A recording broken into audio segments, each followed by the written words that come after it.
Question 5a. What are Bohr's postulate about hydrogen atom? Hence drive expression for the radii of electron orbit. So radii of electron orbit को यहाँ discuss कर लेते हैं. Bohr's postulate chapter number 19 के start में 3 postulates लिखे हुए हैं. वो तीन postulates आप यहाँ पे लिखोगे और वो 3 नंबर के 3 postulates हैं. 5 मार्क्स की एक्सप्रेशन है रेडियाई को ड्राइव करने वाला. सो रेडियाई की डेरिवेशन यहाँ पे देख सकते हैं बोहर के postulate पढ़ते हुए. तो ये आपने प्रीवियस क्लासेस में भी इसे किया हुआ है. सो क्वांटाइज्ड रेडियाई की डेरिवेशन को करने के लिए ये मेरे पास डेरिवेशन है.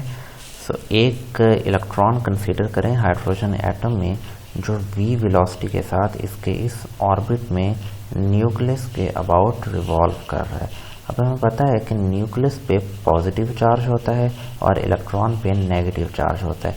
सो इस पॉजिटिव और इस नेगेटिव के दरमियान कोलम्स फोर्स होगी electrostatic force of attraction. Coulomb force of electrostatic attraction होगी वो क्या होगी, वो होगी KQ divide by R square. So K एक Q को इलेक्ट्रॉन के इक्वल, सेकेंड इलेक्ट्रॉन के इक्वल और divide by R is the distance between these two charge particles और वो डिस्टेंस इस एटम के रेडियस के इक्वल है. So R N square. So in this way ये जो कोलम फोर्स है ये हमारे पास क्या बन गई, बिटवीन टू चार्ज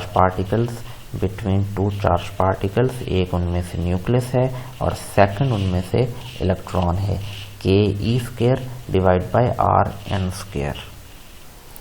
अब ये एक इलेक्ट्रॉन रिवॉल्व कर रहा है हाइड्रोजन के न्यूक्लियस के अबाउट.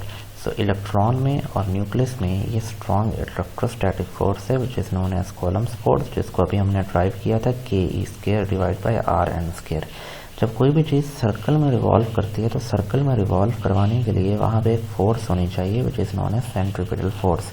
और जब कोई एक न्यूक्लियस के अबाउट कोई भी चीज़ रिवॉल्व करती है तो centripetal force is provided by the electrostatic force.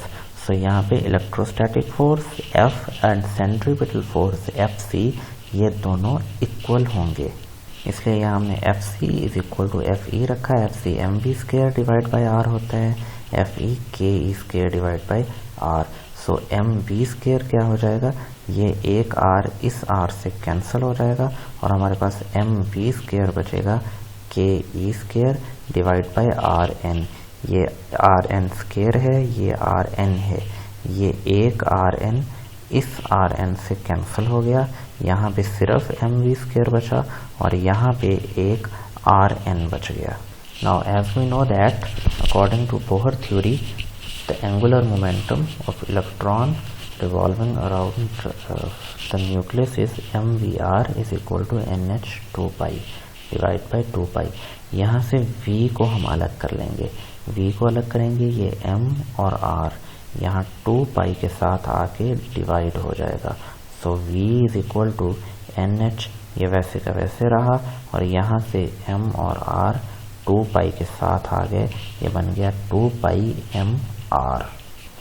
अब आपने ये जो v की वैल्यू आई है v is equal to nh divide by 2 pi mrn, इस वैल्यू को आपने इक्वेशन नंबर 1 के अंदर पुट कर देना और फिर कैलकुलेशंस करनी है. इक्वेशन नंबर 1 में ये जो vn की वैल्यू है इसकी जगह ये वाली वैल्यू पुट कर देनी है, इसका स्क्वायर लेना है और फिर कैलकुलेशंस करनी है. ये वैल्यू इसके अंदर पुट कर दी, nh divide by 2 pi mrn is equal to KE divide by KE square divide by RN. अब इस सारे का स्क्वायर हो जाएगा क्योंकि वहाँ पे v का स्क्वायर था. सो n स्क्वायर h स्क्वायर 2 पाई 4 पाई स्क्वायर बन जाएगा, m स्क्वायर आ जाएगा और rn स्क्वायर आ जाएगा. यहाँ पे इक्वेशन के बाद KE square divide by RN square रहेगा. ये वाला m इस m से कैंसिल हो जाएगा, ये m स्क्वायर था तो ये सिर्फ m बच जाएगा. 4 pi square m RN square, 4 pi square KE square m. सो यहाँ से RN की वैल्यू निकालने के लिए आप इसको क्रॉस मल्टीप्लिकेशन करेंगे.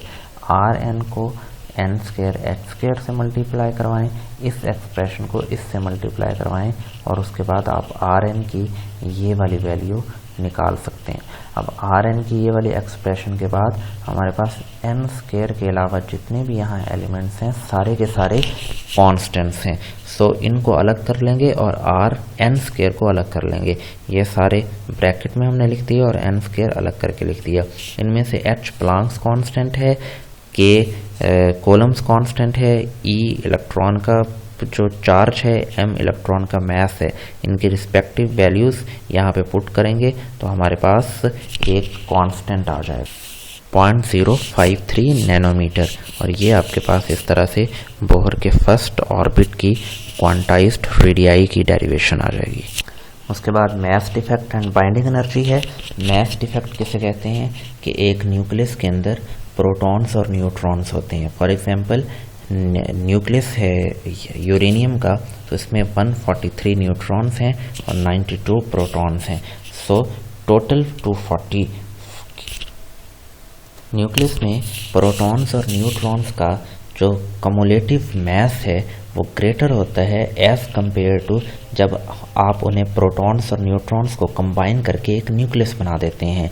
अब मसला ये है कि ये जो ग्रेटर मास था यह कम कैसे हो गया। सो इसको कहते हैं मास डिफेक्ट, यानी जब न्यूट्रॉन्स और प्रोटॉन्स को अलग अलग करके उन्हें उनका मास मेजर किया जाएगा तो वो मास ग्रेटर होगा।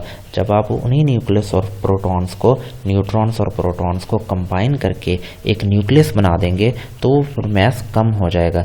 ये जो दरमियान में से मास डिफेक्ट है, मास मिस हो गया है, इस मास मिसिंग को मास डिफेक्ट कहा जाता है।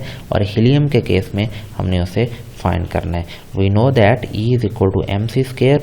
E is the binding energy is equal to delta mc square, where delta m is known as mass defect. So binding energy is equal to, ये फॉर्मूला mass defect और binding energy का हमने पढ़ा था। Z charge है proton के ऊपर, ये टोटल नंबर ऑफ प्रोटॉन्स हैं, ये न्यूट्रॉन्स हैं और ये एक न्यूट्रॉन के ऊपर चार्ज है, और ये टोटल मास है न्यूक्लियस का, मल्टीप्लाई बाय सी स्क्वायर। ये एक्चुअली मास डिफेक्ट का फॉर्मूला है जो हमने रूटीन लेक्चर्स के अंदर किया हुआ है। सो इसमें आप इसके रिस्पेक्टिव वैल्यूज़ पुट करेंगे तो आपके पास मास डिफेक्ट आ जाएगा। इस आर्टिकल को मैं इतनी डिटेल से इसलिए नहीं करवा रहा हूँ क्योंकि ये आर्टिकल क्लासेस में हमने बहुत डिटेल से किया हुआ है, जिसमें यूरेनियम का मास और उसकी बाइंडिंग एनर्जी को हमने कैलकुलेट किया था। तो इसकी आप कैलकुलेशंस करेंगे, आपके पास 22.28.2 मेगा इलेक्ट्रॉन वोल्ट हीलियम के केस में मास डिफेक्ट आ जाएगा। जिन बच्चों ने मास डिफेक्ट, बाइंडिंग एनर्जी या फिर हाफ लाइफ और रेडियो एक्टिव के टॉपिक्स नहीं पढ़े हुए मुझे मैसेज कर दीजिएगा, मैं इसकी वीडियो बना के भेज दूंगा, लेकिन यहाँ इसे मैं डिटेल से डिस्कस नहीं कर रहा।